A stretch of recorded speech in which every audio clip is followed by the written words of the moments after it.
જૂનાગઢમાં ભ્રષ્ટાચારના કારણે રોડ રસ્તામાં ડમરીઓ ઉડે છે અને મસ્ત મોટા ખાડા પડ્યા છે। અમે અનેક વખત આંદોલન કરી ચૂક્યા છીએ, જાણ કરી ચૂક્યા છીએ, આવેદન આપી ગયા છે, છતાં પણ હજી રોડ સારા નથી થયા। એટલા માટે રેલવે સ્ટેશન થી ગાંધી ચોકનો જે રોડ છે, જ્યાં લોકો ધૂળની ડમરીઓ ખાઈને મરે છે, ધૂળની ડમરીઓ ખાઈને બીમાર પડી રહ્યા છે, અસ્થમા જેવા રોગો થાય છે અને આખું ધૂળમય થયું છે, એનો અમે વિરોધ કરીને રોડ સરખા કરવા માટેની ફરી માંગ કરવા માટે રોડ ઉપર ઉતરી રહ્યા છીએ।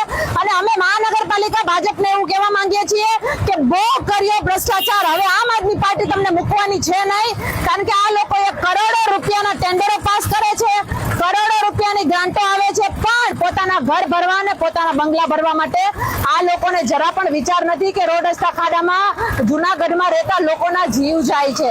એટલે અમે આવી રીતે દરેક વિસ્તારમાં જઈ અને અમારું આંદોલન કરીશું। અત્યારે અમે આ રોડ ચક્કાજામ કરી અને તંત્રની આંખો ખોલવાનું કામ કરીશું।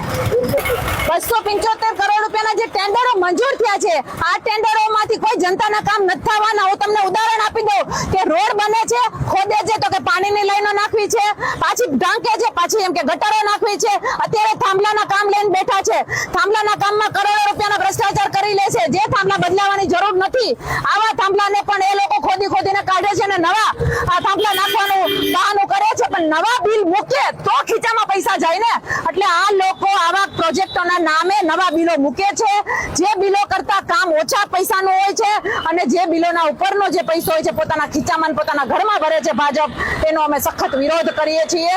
એટલે જૂનાગઢની જે બહુ ખરાબ હાલત કરી છે, એમાં ટાઉન હોલ હોય તો ટાઉન હોલમાં કરોડોનો ભ્રષ્ટાચાર કર્યો છે, એ લોકોએ નરસિંહ મહેતા સરોવરની વાત કરું તો કરોડોનો ભ્રષ્ટાચાર કર્યો છે, રોડ રસ્તા ગટરમાં કરોડોનો ભ્રષ્ટાચાર કર્યો છે, અને જે સોસાયટીઓમાં પાણીના મીટર લગાડવા નીકળ્યા છે ને, આ મીટરોનો પણ ફોડ નથી કે મીટરોમાં કેદી ચાલુ થશે, માતા બહેનોના જમીનો ખોદી નાખે છે, આંગણા ખોદી નાખે છે।